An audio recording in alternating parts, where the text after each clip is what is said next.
Today we will learn Unit 5, read number 2. The title of the poem is No Men Are Foreign. કોઈ માણસ વિદેશી નથી. This poem is written by James Kirkup. આ કાવ્યમાં કવિ જણાવે છે કે બધા મનુષ્યો આપણા પોતાના જ છે અને આખું વિશ્વ આપણો પરિવાર છે તથા સમસ્ત પૃથ્વી આપણી માતૃભૂમિ છે. જુદા જુદા નામ, શરીરો, વસ્ત્રો અને દેશો વચ્ચે જે ધડકનારું હૃદય એક જ છે, એક જ રક્ત છે જે આપણી સૌની ધમનીઓમાં વહી રહ્યું છે.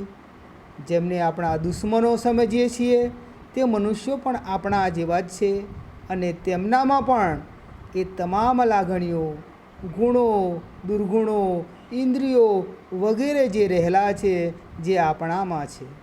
જીવનની કઠણાઈઓ, મુશ્કેલીઓ જે આપણી જેમ જ તેમને પણ ભોગવવી પડે છે. આપણે બધા મનુષ્યો એક સમાન ભાવનાઓ જ અનુભવીએ છીએ. તેથી જ આપણે આ વિશ્વને અને તેમાં વસતા તમામ મનુષ્યને એક જ પ્રકારની દૃષ્ટિએ નિહાળવા જોઈએ. જ્યારે તમે કોઈને ધિક્કારો છો ત્યારે વાસ્તવમાં તમે તમારા પોતાના પ્રત્યે જ અનુભવેલી ધૃણા છે. તો મિત્રો, કાવ્ય ખૂબ સરસ છે. આપણે હવે કાવ્યમાં જોઈશું. Remember, no main are strange, no countries foreign.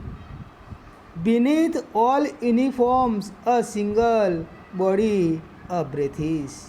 Remember, યાદ રાખો મિત્રો, કોઈ માણસ અજાણ્યો નથી. સ્ટ્રેન્જ એટલે અજાણ્યો. નો કન્ટ્રીઝ ફોરેન, કે કોઈ દેશ પરદેશ નથી. બીનીથ એટલે નીચે, હેઠળ, નીચેની બાજુ. ઓલ યુનિફોર્મ્સ એટલે બધા જે પહેરવેશ જે છે, કપડાં છે. અ સિંગલ બોડી, બ્રેથિસ એની નીચે, આ જે બધા પહેરવેશની નીચે એક જ પ્રકારનું શરીર શ્વાસ લે છે. બ્રેથિસ એટલે શ્વાસ લે છે.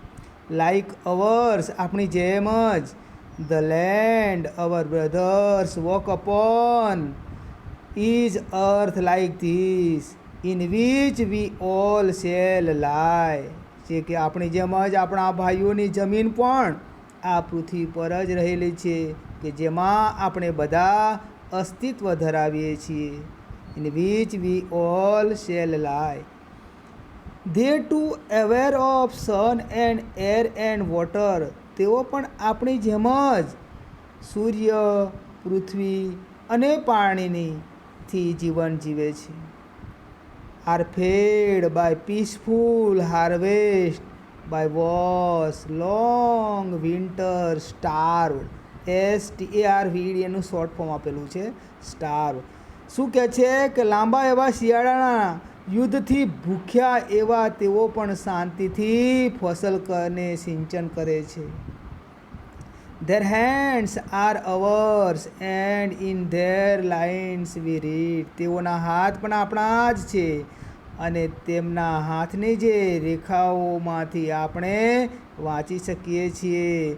અ labour not different from our own. કે જે છીએ, જે શ્રમિકો પણ આપણાથી જરા પણ જુદા નથી, આપણા જેવા જ છે એવું કહેવા માગે છે કવિ. રિમેમ્બર, યાદ રાખો. They have eyes like our that wake. તેમની પાસે પણ આપણી જેમ જ આંખો છે કે જેનાથી તેઓ જાગે છે. Or sleep and strength that can be won. કે જેનાથી તેઓ જાગે છે અને સૂવે છે, સ્લીપ કરે છે. એન્ડ તેમની જોડે તાકાત પણ છે કે જેને પ્રેમથી જીતી શકાય. That can be won. Strength એટલે તાકાત, STRENGTH. By love. In every land is common life. In every land common life એટલે દરેક ભૂમિખંડમાં સરખું માનવ જીવન છે. That all can recognise and understand. કે જેને દરેક જણ માણસોએ ઓળખી અને સમજી શકે છે. Let us remember. ચાલો આપણે યાદ કરી લઈએ. Whenever we are told. જ્યારે પણ આપણને કહેવાય છે કે to hate our brothers it is ourselves. આપણે આપણા ભાઈઓને જ ધિક્કારવા જોઈએ. ઇટ ઇઝ અવર સેલ્વેજ એટલે આપણી જાતે જ. That we shall dispossess betray કંડમ.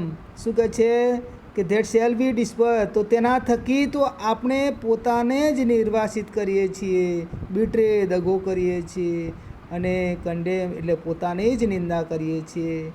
તો મિત્રો કંડેમ CONDEM કંડેમ એટલે વખોડવું, BTRAY બિટ્રે એટલે દગો કરવો, અને ડિસ્પોઝિસ એટલે અધિકાર છીનવી લેવું, પોતાને ઝૂંટવી લેવું, DISPOSSES dispossess. Let's stanza. Remember યાદ રાખો, we who take arm against each other આપણે કે જે એકબીજા સામે શસ્ત્રો ઉગમીએ છીએ, it is the human earth that we defile. કે તો શું કહે છે કે તો આ સમા જે માનવીઓની જ એક ભૂમિ છે કે જેને આપણે શું કરીએ છીએ, ડિફાઇલ કરીએ છીએ. DEFIL ડિફાઇલ એટલે આપણે એને દૂષિત કરીએ છીએ. Our hells are fire and dust outrage the innocence આપણા જે નર્ક સમાન અગ્નિ, ધૂળ ધુમાડા વગેરે જે છે એ નિર્દોષ જે ઇનોસેન્સનું ઉલ્લંઘન કરે છે. Of air that is everywhere hour own કે જે પ્રત્યેક જગ્યાએ ઉપસ્થિત છે અને આપણી પોતાની છે. રિમેમ્બર યાદ રાખો, no main are foreign and no country strange કોઈ માણસ પરદેશી નથી અને કોઈ પણ દેશ પારકો નથી. તો મિત્રો પોએમ ખૂબ જ મહત્ત્વની છે. એમાં અમુક આપણા નાના નાના પ્રશ્નો પણ કાઢવા હોય તો આપણે કાઢી શકીએ છીએ. પહેલો પ્રશ્ન કરી શકીએ કે અહીંયા for example, what breathes beneath all uniforms. આ જે બધા કપડાં છે આપણા જે પહેરવેશ છે એની નીચે શું શ્વાસ લે છે, તો અ સિંગલ બોડી. શું આ જવાબ? A single body breathes. પહેલી સિંગલ લાઇનમાં, સેકન્ડ લાઇનમાં છે a single body breathes beneath all uniforms.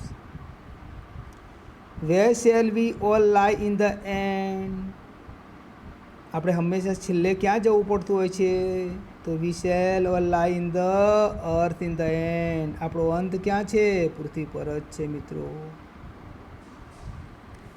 આમાં ટ્રુ ફોલ્સ પણ છે મિત્રો.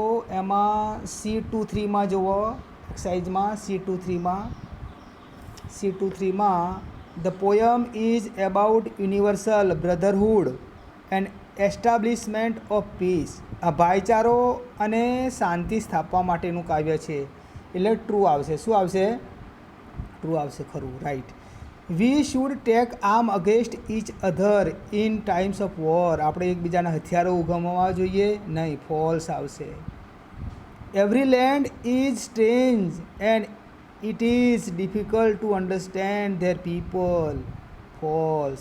કોઈ પણ દેશ સ્ટ્રેન્જ નથી. બરાબર છે. ફોર્થ નંબરમાં the kind of labour people do varies from countries to country. જુદા જુદા છે લેબરો બધા? નથી. ફોલ્સ આવશે. સરખા જ છે. વી કેન અચીવ એટલે મેળવવું, સ્ટ્રેન્થ એટલે તાકાત, by means of love and understanding સમજણ અને પ્રેમથી આપણે ગમે તેવી તાકાત મેળવી શકીએ છીએ એમ કહેવા માગે છે કાવ્યમાં. ટ્રુ છે.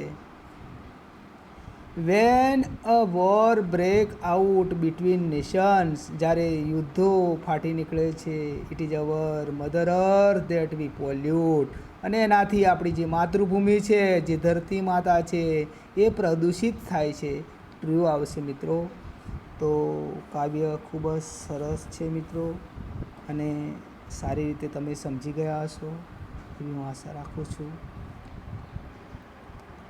Thank you friends.